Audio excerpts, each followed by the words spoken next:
Sebetulnya di Jawa, di Indonesia itu ada 3 kota, di Jawa, khususnya Jawa ada 3 kota yang memang asetnya terbanyak. 1 Bandung, 2 Surabaya, dan 3 adalah Malang.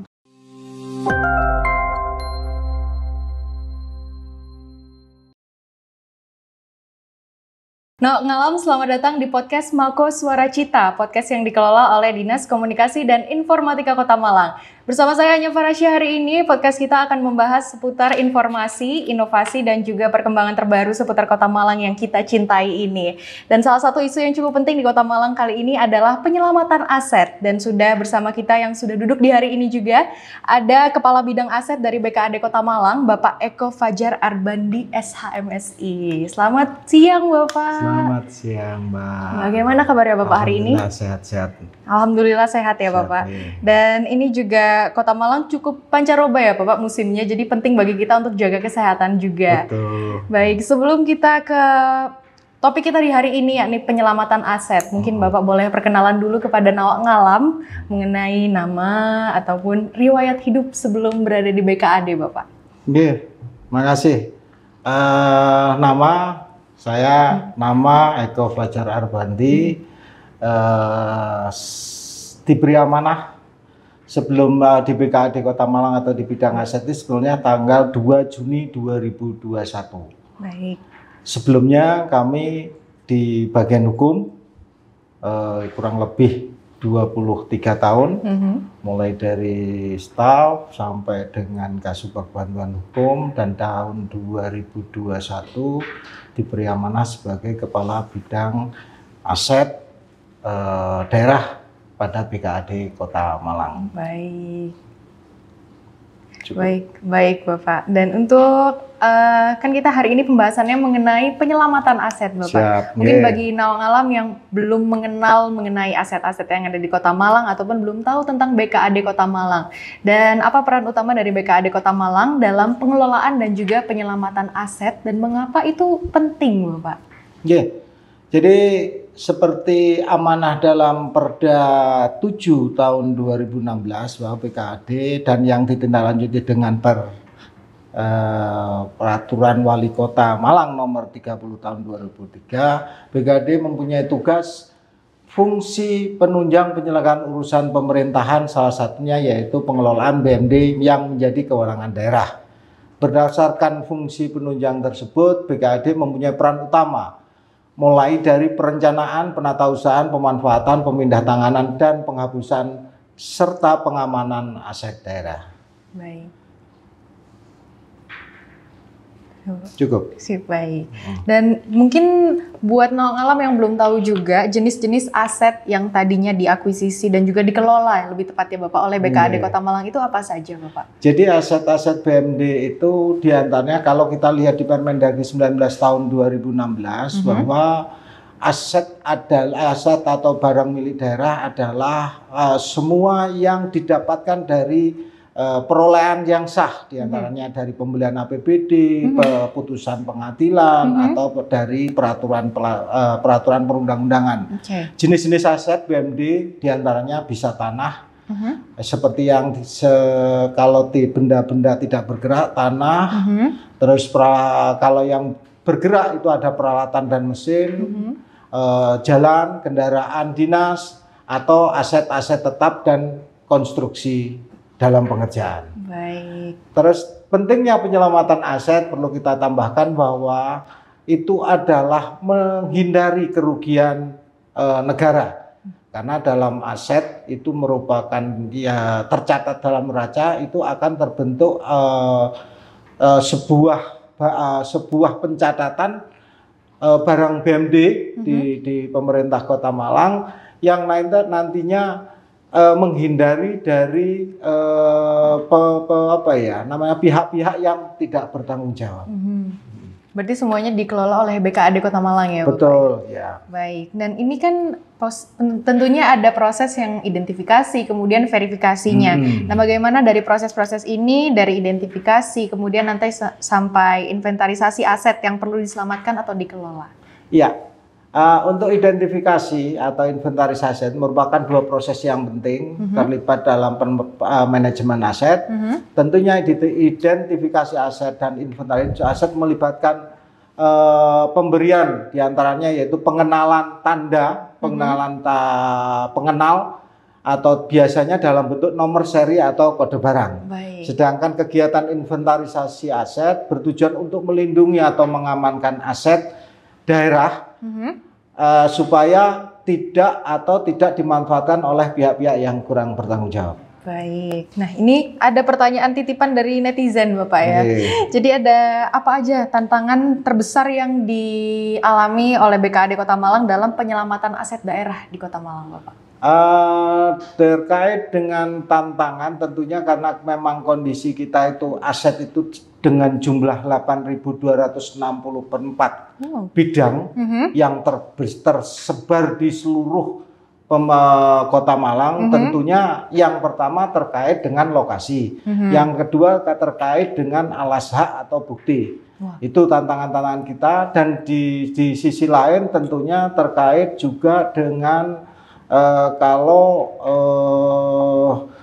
di lokasi itu tidak ada tanda-tanda pengenal dan atau suatu misal bukti-bukti kepemilikan kita masih minim. Oke, itu berarti tantangan terbesar dari BKAD Kota Malang ya Bapak. Dan mungkin ada strategi khusus yang diterapkan untuk melindungi dari aset-aset daerah itu tadi Bapak? Jadi terkait dengan strategi khusus kita tentunya ada sebuah pengamanan yang akan dilakukan oleh pemerintah daerah. Diantaranya yaitu pengamanan dalam bentuk pengamanan hukum yang dilakukan apabila tanah itu ada terindikasi atau ada sengketa dengan atau gugatan dari masyarakat. Yaitu terus berikutnya yaitu pengamanan fisik dengan memberikan tanda-tanda khusus terkait dengan aset tersebut. Kita ambil contoh papan bicara atau kaitan dengan patok. Itu yang membuat yang kita lakukan untuk pengamanan fisik. Untuk pengamanan administrasi tentunya karena aset itu merupakan barang milik daerah yang terkait dengan kekayaan negara, kekayaan daerah, tentunya kita akan melakukan pengamanan dalam administrasi dalam bentuk pensertifikatan aset-aset yang berupa tanah. Sertifikat itu bentuknya bukan sertifikat hak milik, tapi sertifikat hak pakai atas nama pemerintah Kota Malang. Dan perbedaan dari sertifikat hak milik dan juga sertifikat hak pakainya dari pemerintah Kota Malang ini apa Pak? Jadi gini, pemerintah itu kan sebuah badan hukum yang tentunya tidak mempunyai mempunyai kewenangan untuk memiliki, tapi cuman menguasai aset tersebut. Jadi menguasai itu tentunya bahwa aset itu sebagai barang milik daerah yang nantinya akan menunjang khusus untuk menunjang pelaksanaan pemerintah daerah atau meningkatkan pendapatan asli daerah. Sedangkan hak milik, kalau sertifikat hak milik itu adalah sebuah bukti bahwa tanah tersebut hak milik dari seseorang yang atas nama di sertifikat tersebut. Baik Bapak. Mungkin ada kebijakan dari BKAD atau mungkin regulasi tertentu yang bisa mempengaruhi pengelolaan dan penyelamatan aset di Kota Malang. Jadi dasar hukum dari pemerintah daerah dalam melakukan pengelolaan BMD mulai dari kalau kita terakhir yaitu Permendagri 19 tahun 2016 tentang pengelolaan BMD, dan ada Perda 1 tahun 2020 tentang pengelolaan barang milik daerah. Yang ditindaklanjuti ada beberapa peraturan wali kota. Di antaranya peraturan wali kota nomor 24 tahun 2021 tata cara sewa barang milik daerah. Ada peraturan wali kota yang lain mulai 25, 26, 27 terkait dengan pengelolaan BMD. Itu dasar hukum atau dasar kita pemerintah daerah untuk melakukan pengelolaan BMD. Baik, dan tadi kan ada yang disebutkan sedikit mengenai masyarakat juga ya Bapak. Dan tadi kerjasama dari BKAD itu sendiri antara BKAD selaku pemerintah daerah dalam pengelolaan aset dan juga masyarakat itu seperti apa aja Bapak? Jadi terkait dengan sebetulnya gini, BKAD itu selaku penata usahaan kalau di dalam Permendagri 19 2016 bahwa pengelola BMD itu adalah Pak Sekda, sedangkan Pak Wali adalah penguasa pengelola BMD. Betul. Sedangkan BKAD itu adalah penata usahaan pejabat penata usahaan BKAD gitu. Oke, baik. Mungkin kan banyak sekali juga aset-aset yang dikelola dan juga diselamatkan oleh BKAD di akuisisi juga ya Bapak ya. Dan apakah mungkin ada studi kasus spesifik gitu Bapak yang mengenai pengelolaan aset yang sedang terjadi di Kota Malang?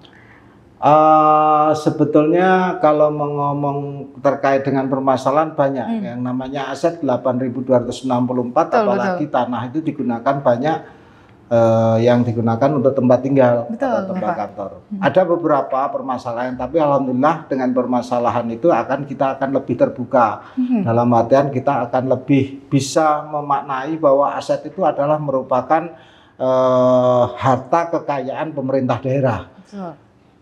Pengamanan yang sudah kita lakukan, kita sudah membentuk tim bersama BBN, Kejaksaan, bagian hukum dan inspektorat dan BKAD tentunya itu terkait dengan tim inventarisasi aset.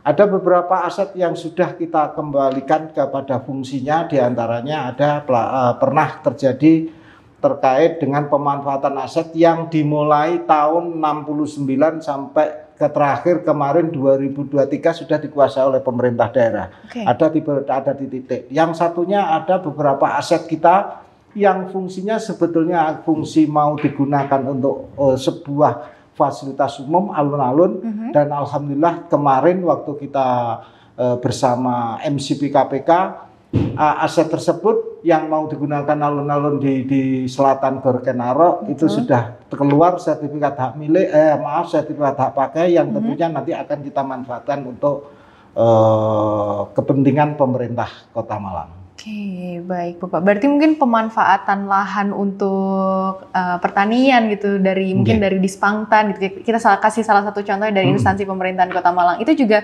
menggunakan aset-aset daerah, Bapak. Siap, Jadi ada beberapa jumlahnya kurang lebih kalau kaitan dengan kurang lebih untuk tanah pertanian itu sementara ini masih di penguasaannya di pengelola dan sawah-sawah kurang lebih 300 bidang itu perikatannya dengan pemerintah Kota Malang. Oke, wah, banyak sekali Bapak ya.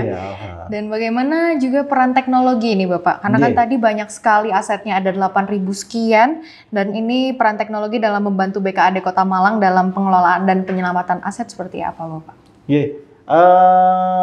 Bahwa di BKAD itu sebetulnya ada banyak aplikasi yang terkait dengan untuk menunjang pelaksanaan atau penatausahaan aset.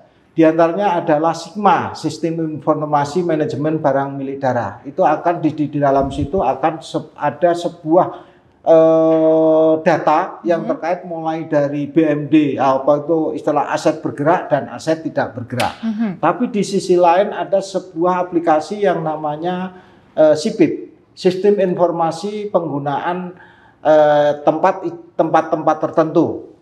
Itu adalah data yang isinya diantaranya adalah pengguna atau izin-izin pemakaian di Kota Malang. Kita seperti yang kita ketahui tanah-tanah yang di posisi burung-burung Sukun, Kecamatan Sukun, kalau mungkin kelurahan apa itu ya, daerah Sukun sana itu kurang lebih 6.000 izin pemakaian. Di sana itu adalah aset-aset pemerintah Kota Malang yang selama ini digunakan oleh masyarakat sebagai tempat tinggal. Itu. Di sisi lain kita juga bekerja sama dengan UI atas perintah Kementerian Dalam Negeri bahwa kita akan lebih istilahnya meningkatkan terkait dengan manajemen aset melalui EBMD. Jadi barang milik daerah itu akan akan dijadikan satu data yang nantinya akan kita tetap Sigma dan Simbada itu akan tetap digunakan sebagai penunjang, sedangkan EBMD itu sendiri nanti akan juga kita tingkatkan. Oke, baik Bapak. Ternyata keren sekali ya kerja dari BKAD Kota Malang ini mengakuisisi dan juga mengelola banyak sekali aset daerah. Dan pastinya bagaimana ini Bapak dari proses dan juga pengalihan ataupun pemanfaatan dari aset-aset tersebut tadi Bapak? Terkait dengan proses pengalihan, pengalihan tentunya ada sebuah tugas tersendiri terkait dengan mulai dari pengelola, pengguna, dan kuasa pengguna terkait dengan proses itu. Proses kaitan dengan pemanfaatan tentunya semua masyarakat ada dengan mempunyai sama dalam kaitannya pemanfaatan aset tentunya, tapi dengan melalui prosedur. Pemanfaat masyarakat yang ingin memanfaatkan aset tentunya ada sebuah permohonan kepada pemerintah daerah, dalam hal ini pemegang kekuasaan BMD itu ada di Pak Wali dan atau di pengelola Pak Sekda mengajukan permohonan. Tapi selama ini yang kita gunakan adalah aset-aset yang sifatnya untuk pertanian atau untuk rumah tinggal. Tapi dengan kondisi yang memang kita peninggalan aset-aset lama, tentunya selama ini aset yang kosong ya agak berkurang dan tidak ada gitu. Baik Bapak, dan mungkin tadi kan juga ada sempat disebutkan mengenai sertifikat hak pakai yang bisa dipakai sama pemerintah ya Bapak ya, dan ada juga yang dimanfaatkan ke masyarakat yang jadi tempat izin tinggal, kemudian ada yang jadi pertanian juga, dan itu dampak nyatanya dari penyelamatan aset daerah terhadap perekonomian lokal seperti apa Bapak? Jadi untuk peningkatan perekonomian lokal tentunya bahwa karena pemanfaatan itu adalah khususnya sawah ya, karena pemanfaatan itu digunakan untuk masyarakat dan pimpinan mempunyai komitmen bahwa yang bisa memanfaatkan sawah ataupun lahan pertanian yang di lokasi tersebut tentunya masyarakat lokasi tersebut. Kalau misal kita ambil contoh bahwa aset yang berada di Telogowaru tentunya yang bisa memanfaatkan, yang bisa mengajukan izin sewa untuk pertanian ataupun untuk penanaman tebu itu adalah warga masyarakat Telogowaru. Terkait dengan supaya kita pengamanan fisik itu lebih bisa ditingkatkan, bahwa SHP itu sebagai alas dasar kita untuk memanfaatkan atau menyewakan kepada masyarakat. Oke, baik Bapak. Dan ini juga ada pertanyaan titipan ya, banyak juga dari netizen Bapak. Karena kan Kota Malang ini kota heritage Bapak. Kita bisa lihat juga keliling Kota Malang banyak sekali bangunan-bangunan yang memang peninggalan dari Kota Malang yang perkembangan di tahun-tahun 1920-an begitu ya Bapak, dari zaman keberdukannya Belanda. Dan itu kan aset yang sudah lama sekali Bapak, dan mungkin kalau misalnya tidak di maintenance ataupun bisa terancam rusak. Nah, bagaimana dari BKAD sendiri menangani aset-aset yang mungkin terancam hilang atau mungkin rusak Bapak? Terkait dengan bangunan-bangunan heritage, bahwa sebetulnya bukan di aset kalau di itu, tapi kaitannya dengan pemerintah Kota Malang. Pemerintah Kota Malang memang sudah membuat keputusan lahan-lahan mana atau kawasan-kawasan mana yang menjadi kawasan cagar budaya atau heritage. Memang benar yang jenengan sampaikan tadi bahwa sebetulnya di Indonesia itu ada 3 kota, di Jawa, khususnya Jawa ada 3 kota yang memang asetnya terbanyak. 1 Bandung, 2 Surabaya, dan 3 adalah Malang. Kenapa pemerintah Kota Malang ini mempunyai aset sejumlah 8.264? Karena kita kan dulu penjajahan Belanda. Sehingga peninggalan-peninggalan Belanda itu banyak. Peninggalan Belanda, peninggalan Jepang, peninggalan Cina, itu kita banyak. Kalau kita melihat, kita ambil contoh Belanda banyak mungkin di Ijen, Jepang, ya mungkin sebagian ada di tanah-tanah yang memang di daerah daerah-daerah Gedung Gandang, terus peninggalan Cina kita lihat lagi di daerah Pecinan. Betul. Itu banyak aset-aset peninggalan Belanda, Cina dan Jepang yang memang selama ini menjadi sebagian dikuasai oleh, bukan dimiliki, pemerintah dalam menguasai dalam arti pengamanan supaya tidak digunakan oleh orang-orang yang tidak bertanggung jawab. Oke, baik Bapak. Dan itu kan tadi banyak sekali orang-orang yang tidak bertanggung jawab. Kemudian kalau di lahan ada juga sengketa lahan biasanya Bapak kan ya. Dan bagaimana nih dari BKAD sendiri, apakah ada sosialisasi atau mungkin pelatihan yang Bapak untuk yang dilatihkan ataupun dilakukan kepada masyarakat untuk meningkatkan kesadaran dari masyarakat itu sendiri mengenai aset daerah? Iya, BKAD tiap tahun seperti tahun 2024 ini kita sudah melakukan pengawasan, pengendalian, dan pengamanan (PMD). Kita lakukan lewat semacam pembinaan dengan menghadirkan pengurus barang dan pengurus barang pembantu, atau kalau kita mau KPA, PA terkait dengan pengelola barang tersebut, pengguna barang tersebut. Kita sudah lakukan yang pertama tanggal kurang lebih di bulan Agustus. Kita melakukan di Jensweet dengan peserta kurang lebih 120. Dan kemarin juga kita melakukan dengan juga pembinaan yang kedua, karena memang kita punya pengurus barang dan pengurus barang pembantu yang ada di puskesmas, di Diknas, di puskesmas, Diknas, itu kalau di SMP, SD SMP itu sebagai kuasa pengguna barang, pengguna barang pembantu, tentunya kita berikan pembinaan yang dengan pemateri mulai dari Pak Sekda, Pak Kaban, dan teman-teman BKAD itu sendiri. Oke, baik Bapak. Dan ini kan BKAD ini kan selaku pengelolanya juga dari aset daerah Bapak. Dan pastinya kita pakai untuk masyarakat juga ya, untuk aset daerah ini. Dan kita menggunakannya itu lewat instansi-instansi perangkat daerah yang berkaitan begitu Bapak. Nah, bagaimana sinergitas antara BKAD itu sendiri dengan pemerintah Kota Malang dan instansi-instansi dan juga dinas-dinas yang terkait Bapak? Seperti yang tadi saya sampaikan, bahwa BMD itu kan merupakan barang milik daerah yang memang dikuasai oleh pemerintah daerah. Di dalam Permendagri 19 2016 bahwa Pak Sekda itu selaku pengelola BMD. Sedangkan BKAD itu sebagai pejabat penatausahaan barang milik daerah.